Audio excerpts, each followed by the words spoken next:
Good morning and welcome to our webinar on IPM performance for the month of December. This year has been quite exciting, and towards the end of the year, the market has definitely shown a very good and encouraging value growth. To start with our analysis, the first topic that we have, as usual, we take a different topic wherein we have tried to study the impact of multi-division strategy in strengthening the therapy position for different companies. Followed by this analysis, we will be looking at the IPM therapy performance, the growth drivers, the top 40 corporates and brands, and then look at the key takeaways of the entire analysis. So first, we go to our analysis on impact of multi-division strategy in strengthening the therapy position. So there was a lot of thought which went behind, why do we take this topic? Because many a times companies come to us saying that should we launch new divisions, should we consolidate? If we want to expand into different therapies, how do we go ahead?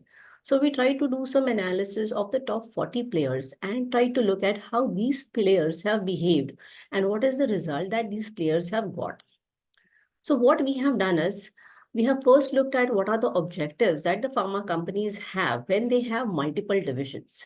Majorly, the objective is having therapy focus, wherein they try to look at building leadership at a therapy level. Then they also try to look at having differential strategies for mass and super specialties, because the type of distributor network you require, the type of specialty coverage you require, the type of medical reps in terms of their aptitude, presentation skills required would be different for mass and super specialties. And the last but not the least is increased visibility and share of voice through multiple divisions. What do these multiple divisions lead to? Is more feet on the field, because there are many people from the same company but representing different divisions approaching doctors, better HCP coverage, and a stronger distributor network. How do we measure the impact of multi-division strategy? What we have done is we have analyzed top 40 corporates of the Indian pharma market and have included divisions with a turnover of over 10 crore. The total number of divisions we have looked at in this entire presentation, I have given a band. So, number of companies which may be having divisions in the range of 35 to 45 divisions, because my data may not be 100% perfect. I may reflect the number of divisions as 30, but the company may be having 32 or 28 divisions. That's the reason why I have given a range. But we have also looked at how many percent of the divisions they contribute to 80% of the corporate business. So if the company is having 10 divisions, it is possible that 5 divisions contribute to 80% of the business, and these divisions may be the most relevant divisions for the organization. Then we have also looked at the top 5 therapies for a corporate. When we look at the IPM, the top 10 therapies, they contribute to 90% of the IPM. And when we try to do a similar analysis for the different corporates, the top 40 corporates, what we realized is the top 5 therapies, they contribute to 60% or more to the revenue of that particular organization. So we try to look at, with so many divisions or multiple divisions, have the corporates achieved to have a leadership position in the top 5 therapies, which are the most important therapies for that organization. Now, this analysis, I would like to put a disclaimer that the discussion that we are having through this analysis may not be definitely conclusive, but it definitely helps us to it gives us some points to ponder. There are two different aspects. There is something called as brand leadership and therapy leadership, which may be exclusive strategies followed by companies. So the companies may have an objective of having just 3-4 strong brands rather than a therapy leadership position, which is absolutely fine as long as it is in line with the long-term strategic vision of the company. So what we have done is, first is we are looking at corporates which are between the rank 1 to 10. Here we have looked at the number of divisions that these corporates have. So we look at companies like Sun and Abbott. When I'm talking about Abbott over here, I have included Novo also as a part of Abbott. In PharmaTrac data, Novo becomes a part of Abbott corporate. Sun, Abbott, Zydus and Alkem and Intas, these would be the companies with relatively higher number of divisions. On an average, when we looked at how many percentage of divisions they contribute to around 80% of the business, almost 40 to 50% of these divisions, they contribute to 80% of the business. Then we also looked at the leadership position. in different therapies. Now, how do I define the leadership position? I say that if these companies are among the top 5 players in that therapy, they are definitely among the leaders in that therapy. So if I look at the top companies like Sun, Abbott, Mankind, they are among the top 5 therapies that they are present in. They are in the leadership position in at least 3, or in case of Sun, they are present in the leadership position for all the therapies. If I were to also look at some more companies like Torrent, Alchem, Lupin, 3 or more therapies amongst the top 5, they are in the top 5 therapies in that segment. Now, again, having a leadership position or not having a leadership position may be an optional strategy that the company may want. For example, if I were to look at Mankind as a company, it has got a leadership position I would say it is among the top 5 players for the cardiac, nutritionals, and the respiratory segment. It may not be among the top 5 players in the anti-infective segment, but if I look at the Mankind's brand Moxikind CV, this brand is among the top 40 brands in the IPM. So there is something called as being strong at a brand level, or there is something called as being strong at a therapy level. So this is what I was saying, that it can be a long-term strategy for the company to be specifically having a brand building exercise. Then coming to the next companies ranking 11 to 20. We have looked at companies which are having little more number of divisions. It would be companies like DRL, Glenmark, IPCA, and Micro, where the number of divisions would be on a relatively higher side, whereas companies like Aristo, GSK, USV, Pfizer, and Sanofi, the number of divisions are relatively lesser. If I were to look at what percent of divisions they contribute to 80% of the business, again, we come to almost the same number. Anywhere between 40 to 60% of the divisions, they contribute to 80% of the business. As we go for the leadership position, like in the therapies in which they are among the top 5 therapies in the IPM, Aristo is among the top 5 players in the anti-infectives and gastro segment. Now over here, therapy leadership as well as brand leadership go hand in hand, because in case of Aristo, Monosef is a brand which comes among the top 40 brands in the IPM. So the company is strong in the therapy as well as has strong brands in that particular therapy.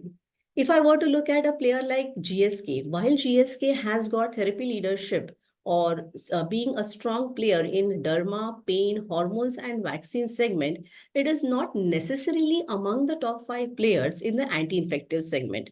However, when we look at our presentation month on month, we see Augmentin being among the top players in the brands of the IPM.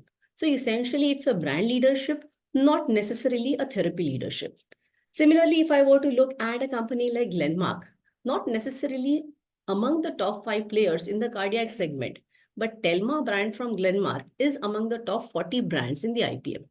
As I said, therapy leadership and brand leadership both are two exclusive exercises, and probably brand leadership may become a subset of the therapy leadership exercise.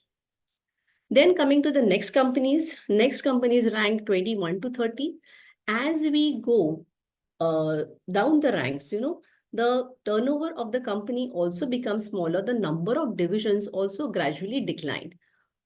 With the smaller size of the company, smaller size of the field force, probably having leadership position or being among the top 5 players in a particular therapy may become challenging.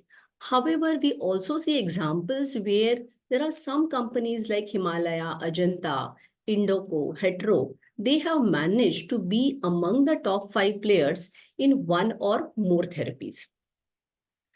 Then next, the last slot that we look at, companies with rank 31 to 40. Here we have examples where probably being among the top 5 players in therapy may be challenging, but a good number of companies have managed to have specific brands who are among the top 40. For example, if I were to look at a company Apex, Apex has Zincovit, which is from the nutritionals category. Apex is not among the top 5 in the nutritionals category, but Zincovit is among the top 40 brands. Then I have Franco Indian, wherein I have Dexorange, which is among the top 40 brands. So So we have examples where companies have focused on brand leadership position or companies which have focused on therapy leadership position. To summarize this type of analysis, what we can say is brand building and therapy leadership may be viewed as two separate exercises, wherein brand building may be a subset of therapy leadership exercise. Corporates opt for either or both based on their long-term strategic vision. While multiple divisions may be one of the best strategies to build leadership at a division level, a continuous monitoring of returns may be needed. Also, division expansion needs to be accompanied with the right product basket to ensure adequate output against the corporate goals. There are examples of companies with limited divisions, yet they have managed to have leadership position in a few focused therapies. We have seen examples. This was about the different analysis that we have done for this month. Going to our regular analysis, we go to the IPM therapy performance for the month, wherein we have seen that the IPM has shown a robust growth of around 9%, a value growth of around 9% for the month of December, though unit growth still remains to be smaller. Almost all the companies have shown a good double-digit growth, many companies, and majority of the companies seem to be on the positive, sorry, it's not companies, therapies. All the therapies have shown a double-digit growth. Majority of the therapies have shown a double-digit growth, and a good number of therapies stay positive on the unit growth aspect. If I were to look at the growth drivers at a therapy level, we see all the three levers in terms of growth drivers are positive for the month of December. Price-driven growth may be on a higher side, but then I would say new introduction growth is also having a significant contribution for the month of December. If I were to look at which are the therapies where the volume growth is positive or relatively stronger, it is the cardiac therapy, it is the anti-infective therapy, and the neuro-CNS therapy among the top 10 therapies where the volume-driven growth is relatively stronger. Coming to the top 40 corporates, we have seen that majority of the corporates have shown a good double-digit growth, and also unit growth is quite strong and encouraging for majority of the players. Unit growth in case of some players is challenging, but for the majority of the players, it is good. For companies from rank 21 to 40, we see a similar analysis where majority of the players have shown a positive value-driven growth for the month of December, whereas unit growth is a challenge for a few players. Coming to the top 40 brands, Augmentin and Glycomed GP for the MAT as well as month period continue to show a very strong position. Brands like Foracort, Rosuas, Pan, Calpol, and Rhizodec. These are the brands which continue to show a very strong and robust double-digit value as well as unit growth. Now, these are the brands from rank 1 to 20. Then if I were to look at brands from rank 21 to 40, EcoSprin AV from USV, Pantop, Levipil, Telma, Electral, these are the brands which also have shown a robust double-digit value as well as unit growth for the month of December. So while at the overall level, the unit growth was quite low, it was just 2.2%. But if you look at some specific brands among the top 40 brands, we have seen that there are a good number of brands whose average unit growth for the month of December is much better than the IPM unit growth of 2.2%. So if I were to summarize, the IPM has shown a robust value growth of 9.2% with major therapies showing a double-digit value growth, and many are positive on the unit growth aspect as well. All the growth drivers for the month of December are positive. And for the month of December, majority of the top players have shown a very encouraging value growth. Unit growth may be a challenge for a few players. Augmentin and Glycomed GP continue to retain their leadership position at the MAT December as well as month December 23 period. That's all from our side. Thank you so much for joining us today. Have a very nice week ahead.